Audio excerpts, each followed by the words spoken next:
खुलुमबाय। बड'लेण्ड इंखं टेलिभिजन स्टुडिय'आव आं ललिता गयारी दिनै मोनाबिलिनि गाहाय रादाबफोराव दं। बर' बिजोंनि थाखाय दुलाराय बर' फरायसा आफाद आरो बर' थुनलाइ आफादा जिखुनु थासारियावनो सोमावसारनो साखाफारा बुंदों दिपेन बर'। सारअन्थाइ गावनायाव जिउ गोमानाय पदराम बसुमतारीनि नखरनो खहा सुफुंनाय होबाय। लखिमपुरनि रेन्जारखौ घुस लाफुनाय समावनो हमदों। आसामाव 1 लाख साख्रि होनाया थाबैनो आबुं जागोन बुंदों Ajanta Neog. Commonwealth gold medalist Nayanmoni सयकियाखौ डिएसपि रेंकआव प्रमोशन खालामगोन। माहारियारि मानास हाग्रामानि गाहाय मावद दन्देश्वर बर'आ गज गौरब बान्था मोननायाव जायगानि बयबो रंजाखांदों। 39 नं फासनै सेरफांनि अराङाव जाख्ल'नाय बिपिएल नखरनो होनाय टयलेटखौ जयति रुपा एनजिअ'आ लुफुङाखै रायजो राजानि अजद। चिरांनि 1 नं आइदुबि गामियाव एसाव बसुमतारीनि 2 बिगा हायाव गायनाय माइ आबादा दैबानाजों खुरखालांदों। दानिया फैदो आबुं रादाबाव।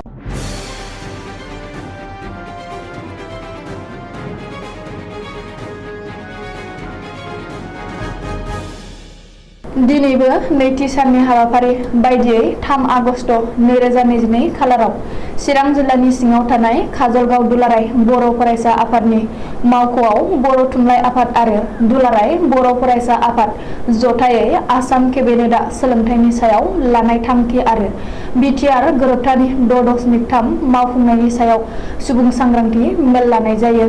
सांग्रांथि मेलाव बाहागो लानानै एबसुनि आफादगिरि दिपेन बर'आ आसाम सोरखारा सोरखारि नङै फरायसालिफोरखौ सोरखारि खालामनाय जानाय नंला होननानै थांखि लानायखौ सोंखारियो आरो बेफोरबायदि थांखिफोरखौ गनायनानै लानो हाया होननानैबो बुङो।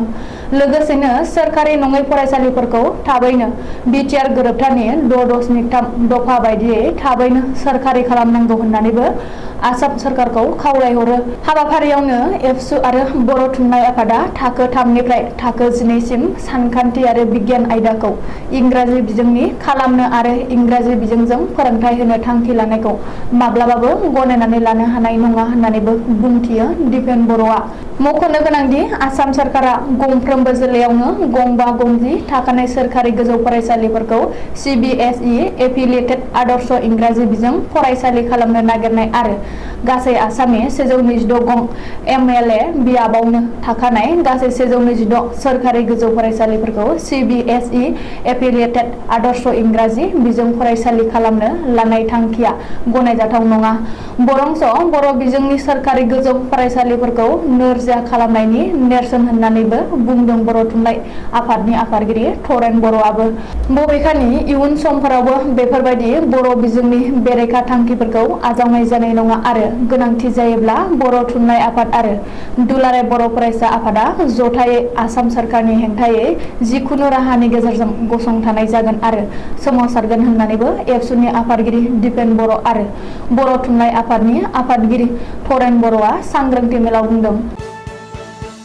सारअन्थाइ गावनायाव जिउ गोमानाय पदराम बसुमतारीनि नखरनो रायजो सोरखारा खहा सुफुंनाय होबाय। आसाम आयेन आफादनि बुंथिगिरि एबा जायगानि एमएलए बिस्वजित दैमारिनि आखाइजों दिनै पदराम बसुमतारीनि नखरनो खहा सुफुंनाय राङारि अनसुंथाइखौ गथायनाय जायो। मख'नो गोनांदि अदालगुरि जिल्लानि बेन्दोङाव थानाय फानेरि बियाबनि नागासुबा गामियाव हरखाबै सारअन्थाइ गावनानै जिउ गोमादोंमोन पदराम बसुमतारीया। रायजो सोरखारनि बिथांखि बायदियै दिनै जायगानि एमएलए एबा आसाम आयेन आफादनि बुंथिगिरि बिस्वजित दैमारिया दुखुथिया नखराव थांनानै खहा सुफुंनायनि थाखाय पदराम बसुमतारीनि बिसिनि आखायाव 4 लाख रांनि चेक गथायनानै होयो। मख'नो गोनांदि मिथिंगायारि अलखद एबा दैबाना हा गिसिगानाय सारअन्थाइ गावनाय आरो हाग्रानि मैदेर आरो सुबुंनि गेजेराव दाङाबाजियाव जिउ गोमानाय नखरनो सोरखारा गोख्रों थांखि लाना खहा सुफुंनाय एबा राङारि अनसुंथाइ होनायनि थाखाय बिस्वजित दैमारिया रायजो सोरखारखौ साबायखर बावदों। काछार जिल्लानि लखिमपुरनि रेन्जार देबब्रत गगैया घुस लाना हमजादों। भिजिलेन्स आरो एन्टि कारापसन बिफाना दिनै लखिमपुरनि रेन्जार देबब्रत गगैखौ घुस लाफुनाय समावनो हमदों। रायजोआव घुस लाग्रा सोरखारनि मावफारियाफोरनि हेंथायै गोख्रों अपारेसन सोलिफुनाय समावबो घुस लानानै हमजादों लखिमपुरनि रेन्जार देबब्रत गगैया। रिपर्ट बादिबा भिजिलेन्स आरो एन्टि कारापसन बिफाना रेन्जार देबब्रत गगैखौ दिनै लामायाव होसो होसो हमदों। देबब्रत गगैया घुस लानायनि उनाव खारखुमानो नाजानानै गावनि चेम्बारनिफ्राय 1 किमिसो गोजानाव खारलांदोंमोन। नाथाय भिजिलेन्स आरो एन्टि कारापसननि टीमआ देबब्रत गगैखौ होसो होसो हमो। आसामाव खामानि गैजायै लाइमोनफोरनि जेंनाया बांनायनि सायाव बांदों। हिमन्त बिश्व शर्मा सरकारा 1 लाख साख्रि होनो होनना फोसावनाय बायदियै रायजोनि लाख लाख लाइमोनफ्रा नेनानै दं। बे समावनो आसामाव 1 लाख साख्रि होनाया थाबैनो आबुं जागोन होननानै फोसावदों राङारि मन्थ्रि अजन्ता नेउगा। अजन्ता नेउगा दिनै नगाव जिल्लानि पुतिपरालायाव अरुणोदय बिथांखिनि मुलाम्फागिरिफोरखौ नायबिजिरफिन्नायनि बागै फोरोंथाय होनाय बादायाव दावबायनानै बे बाथ्राखौ बुंदों। बेनि अनगायैबो दानिफ्राय अरुणोदय बिथांखिनि नेमखान्थिजों गोरोबनाय आरो गनायजाथाव नखरफोराल'सो अरुणोदय बिथांखिखौ मोननो हागोन होननानैबो राङारि मन्थ्रिया फोसायदों। मख'नो गोनांदि नखराव खबथाम आरो खबब्रै साखानि गारि फ्रिज बायदि थायोब्ला बै नखरा अरुणोदय बिथांखिनि मुलाम्फागिरिनि मुंनिफ्राय दानजागोन होननानैबो राङारि मन्थ्रिया रोखायै फोरमायदों। बबेखानि अरुणोदय बिथांखिनि मुलाम्फागिरिफोरखौ नायबिजिरनायनि बागै फोरोंथाय होनाय बादायाव दावबायना खौरां लाहैनाय राङारि मन्थ्रि अजन्ता नेउगखौ एमएलए जितुन ग'स्वामी, शशिकान्त दास, रूपक शर्मा आरो जिल्ला बेंगिरिया मदद खालामो होननानैबो मिथिनो हादों। इंलेन्डनि बार्मिंहामाव सोलिगासिनो थानाय 2022 मायथाइनि कमनवेल्थ गेम्सआव लन बलाव सनानि मेडेल आवथायनो हानाय भारतारि टीमनि गेलेगिरि आसामनि थागिबि नयनमनि सयकियाखौ एसिस्टेन्ट कामान्डेन्ट DSP रेंक सिम प्रमोशन खालामगोन। जारिमिन सोरजिनानै कमनवेल्थ गेम्सआव सनानि मेडेल आवथायनो हानायनि थाखाय हाग्रा बिफाना नयनमनि सयकियाखौ DSP रेंकसिम प्रमोशन खालामनो थांखि लादों। मख'नो गोनांदि बे समाव नयनमनि सयकियाया हाग्रा रैखाथि बिफाननि कनस्टेबल महरै साख्रि मावगासिनो दंखायो। रिपर्ट बादिब्ला नयनमनि सयकियाया गिबियावनो सासे अल लिफ्टार एबा लिरथाय दैखांग्रा महरै गावनि केरियारखौ जागायदोंमोन। नाथाय जखम जानायनि थाखाय गेजेर ससेयाव अल लिफ्टखौ नागारना लन बलाव केरियार खालामनो जागायो। बबेखानि गिबि समाव नयनमनिया माखासे हेंथा हेंसिजों मोगा-मोगि जानांदोंमोनब्लाबो जेननायखौ गनायना लायाखैमोन आरो लन बलाव आसाम आरो भारतनि जानानै गुबुन गुबुन कम्पिटिशनफोराव बाहागो लादोंमोन। मख'नो गोनांदि नयनमनि सयकियाया 2011 आरो 2015 नि नेशनेल गेम्सआव सनानि मेडेल देरहानो हादोंमोन। बेनि अनगायैबो 2012 नि एशियान लन बल चेम्पियनशिपआवबो सनानि मेडेल देरहानो हादोंमोन। बबेखानि नयनमनिया 2014 आरो 2018 मायथाइनि कमनवेल्थ गेम्सआव भारतनि जानानै गेलेदोंमोन।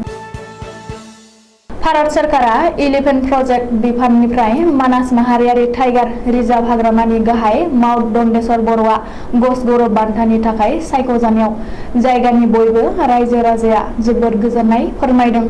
मख'नो गोनांदि फिसिनाय मैदेर सामलायनायाव गोसो गुदुं एबा मैदेर रैखाथिजों सोमोन्दो थानाय सुबुंनोसो बे ग'स गौरब बान्थाखौ होबोबाय थानाय जादों। देग्लाय बोसोर 2022 आव मानासनि गाहाय माउथ दन्देश्वर बर'नो फैगौ 12 आगस्ट खालि बुहुमनां मैदेर सानखालि केरेलानि प्रिमियार एलिफेन्ट रिजार्भआव बान्थाखौ गथायनाय जागोन। दन्देश्वर बर'आ गावबो बे खौरांखौ मोननायनि उनाव जोबोर गोजोननायजों खौरांगिरिनि गेजेरजों फोरमायदों दि बेनि थाखाय भारत सरकारखौ साबायखर बावदों। लोगोसे बेखौबो मिथिहोबावदों दि गाव सिगाङाव बे खामानिखौ केजुएल हिसाबै मावग्रोदोंमोन आरो बेनि उनाव 94 रेगुलार जादोंमोन। मैदेर गाहाय माउथ खामानिखौ मावबोनाया दासिम 27 बोसोर जाबाय होननानैबो फोरमायबावदों। लोगोसे बे खाबुआवनो दिनै बुधबारखालि नैथि गेटआव आसामनि पाब्लिसिटि नेहाथारि मानसुक सांखारिकाया फैनानै गांसे फालि होनानै माहारियारि मानास हाग्रामानि गाहाय माउथ दन्देश्वर बर'निसिम ग'स गौरब बान्था मोननायखौ गोजोननाय फोरमायदों आरो दन्देश्वर बर'खौ बाख्नायदों। उदालगुरि जिल्लानि 39 नं फासनै सेरफां समिस्तिनि अरां भिसिडिसिआव जाख्ल'नाय गैयै गुन गायबाय थानाय इउपिपिएल सोरखारनि समाव जाख्ल'नायनि अजद फैदों। जयति रुपा सेल्फ हेल्प ग्रुप मुंनि मोनसे एनजिअनि सायाव अरां साहा बागाननि रायजो राजाफ्रा दुखु मोननाय फोरमायदों आरो जाख्ल'नायनि अजद होदों। भारत सरकारनि स्वच्छ भारत अभियाननि जोहै पाब्लिक हेल्थ इन्जिनियारिं बिफाननिफ्राय बिपिएल एबा निखावरिफोरनो राननानै होनाय टयलेट एबा खिखरसालिखौ जयति रुपा सेल्फ हेल्प ग्रुप एनजिअआ आथिखालाव लुफुंनानै होआखै। जाहोनाव जायगानि रायजो राजाया एबा मोनगिरिफ्रा दुखु मोननाय फोरमायदों आरो अजद दैखांदों। सुलुङाव फोरमायनाय बादिब्ला बेनि जाहोनखौ बिथोङै मिथिनो थाखाय अरां साहा बागाननि सुकुरमती दांति मुंनि सासे सुबुङा उदालगुरि जिल्ला बेंगिरिनि मावख'आव आरटिआइबो होदोंमोन। जायगानि रायजो राजा एबा मोनगिरिफ्रा फोरमायनाय बादिब्ला थांनाय जानुवारि दाननि 7 दान सिगाङाव बाला अन्थाइ नखर नखर गारनानै गालांबाय, नाथाय जयति रुपा सेल्फ हेल्प ग्रुपआ एनजिअनि बिगोमा सन्दीप सिंह आरो नब बर' मोनहा खामानिखौ मोजाङै मावफुङाखै। बेखायनो अरां साहा बागाननि रायजो राजा एबा मोनगिरिफ्रा थाबैनो लुफुंनानै होनायखौ लुबैदों। चिरां जिल्लानि आमगुरि थानानि बेन्दोङाव औगुरि पाटाबारिनि आइदुबि गामियाव एसाव बसुमतारीनि 2 बिगा हायाव गायनाय माइ आबादा दैबानाजों खुरखालांजोबदों। जाहोनाव एसाव बसुमतारीया खर' हमनो गोनां जादों। मख'नो गोनांदि बावैसो साननिफ्रायनो गोबां अखा हाबाय थानायाव आइ दैमानि दैया बुसावबोनानै आइदुबि गामियाव लोमसावफैदों आरो बेनि जाहोनाव एसाव बसुमतारीनि नखराव दैनि गोबां खहा जानांदों। आथिखालाव आबाद मावनानै जाग्रा आबादारि एसाव बसुमतारीनि नखरनो सोरखारा खहा सुफुंनायनि अनसुंथाइ होजायो। बेखायनो जायगानि खुंथायाव थानाय बिबानगिरिफोरा एसाव बसुमतारीनि नखराव एबा दुब्लियाव थांनानै सुलार लाहैनाया गाहाम आरो दुखुथिया नखरखौ सोरखारनि हेफाजाब होजायो। दिनै मोनाबिलिनि रादाबा एसेनोसै। गोजोन्थों।